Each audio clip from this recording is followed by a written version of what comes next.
So let's go ahead and start talking about something that's actually been on my mind for a long time coming, and it's the topic of whether or not Mike Budenholzer, the head coach of the Milwaukee Bucks, needs to be fired from the franchise as its head coach.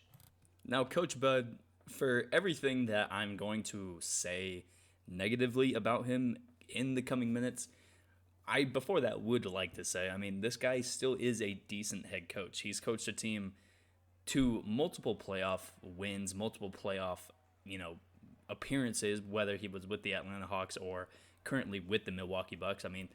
As the head coach of the Milwaukee Bucks, he has a 71 win percentage in the regular season, and even in the postseason, it's not like he really has that bad of a win-loss record either. He's 21-13, which is good for about 62%.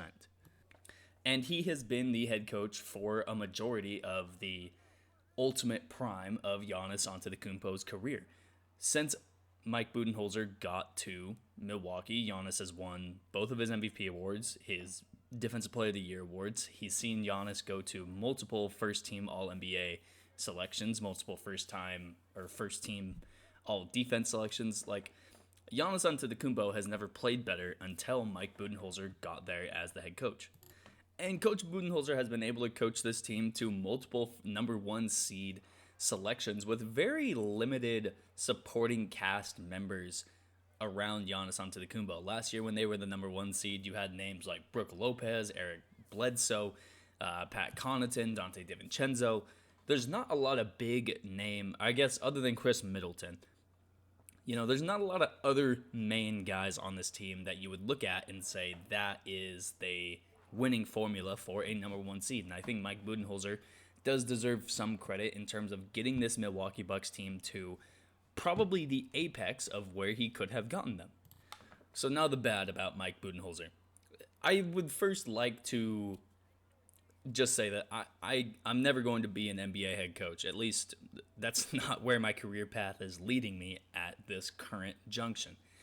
However, I think I know a couple situations in which I would use a timeout, namely down 2 points with 20 seconds left and my team is trying to rush the ball up the court as quickly as possible. You need to take that timeout. I don't care who you are. I don't care if you're Phil Jackson. I don't care if you're Mike Budenholzer. I don't care if you're James Borrego. You need to take that timeout. Especially because of the fact that if you score that as quickly as possible, you're leaving somebody like Kevin Durant 15 seconds to shoot. Why would you do that? Why on earth would that be a good decision? Now, other than game situations, there is the situation of Giannis Antetokounmpo and his struggles from shooting the ball. And some of it is the fact that Giannis, these past 4 years that he's been asked to shoot the ball, these are really the first 4 years of his actual basketball career that he's actually been asked to shoot the ball.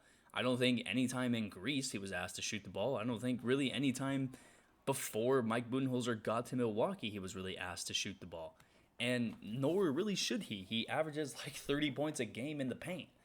However, the problem isn't whether or not he's shooting. The problem is I think Mike Budenholzer has not been able to unlock the confidence factor with Giannis Antetokounmpo.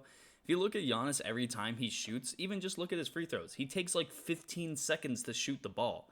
Any shooter that is confident in the ability to shoot the ball would take 5 or 6 seconds. Anybody who's confident in shooting the ball from the outside does not take as much time as Giannis Antetokounmpo takes when he shoots his three ball.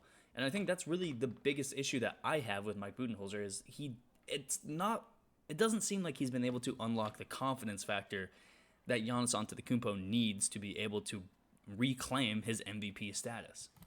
And while some of this might seem like an overreaction because of the fact that the Milwaukee Bucks just went down 3-2 in their series against the Brooklyn Nets, this has been the same exact story about the Milwaukee Bucks for the past 3 years that Mike Budenholzer has been the head coach. Yes, Giannis Antetokounmpo is going to be able to get to the painted area literally any possession that he wants to. However, if somehow the team defends that and they defend it well, he either is going to get a foul, an offensive foul, or he's going to take a stupid fadeaway shot that has literally no chance of going in. Now, if he works on the shot and it's going in the offseason and it's going in practice, I would understand the shot, but I don't see a world where that's actually happening. I don't see a world where Giannis is in practice thinking, yeah, I'm going to take this fadeaway jumper. I'm 3 inches taller than anyone that's ever going to be guarding me. I'm faster than anyone that's going to be guarding me. I'm probably stronger than anyone that's going to be guarding me, minus maybe a couple guys. And I'm just overall bigger than anyone that's going to be guarding me. And that, again, is part of that confidence factor.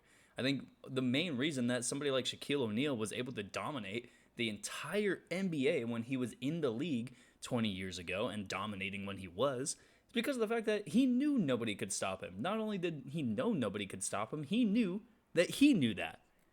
And that sounds kind of stupid when you listen to it, but it also makes sense. Shaq knew that nobody could stop him, and he knew that he knew that. So he was able to just do it, literally whatever he wanted on any single possession. And if they doubled him, great. He was probably going to get fouled in an and one. If they tripled him, great. He was good enough to find the outside shooter. And if Shaq is able to do that, in terms of being able to find an outside shooter, I think Giannis is able to do that as well. And actually, he's shown that he's able to do that. This all, in my opinion, comes back to the topic of Mike Budenholzer needing to be fired as a head coach. He hasn't been able to really unlock Giannis's potential in terms of unlocking all of his confidence. He hasn't been able to get Giannis to be comfortable from the outside. Even from the free throw line, Giannis is not comfortable. You could put him in the most comfortable situation possible for a free throw shooter. Put him in his home arena, make everyone in the crowd be silent, make it be like his first quarter shots where it's really not that big of a pressure shot. And he still misses from the free throw line. And in my opinion, it's because he just takes far too long to shoot the ball. But at the same time, I just think it goes back to Budenholzer and his coaching staff is not able to get him as comfortable as possible.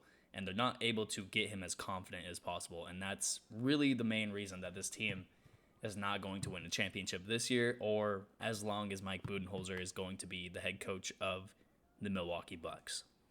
With all that being said, that's going to be the video for me. I hope you all enjoyed it. If you did, make sure you leave a like. If you didn't, make sure you leave a dislike. Any feedback from you at this point is much appreciated.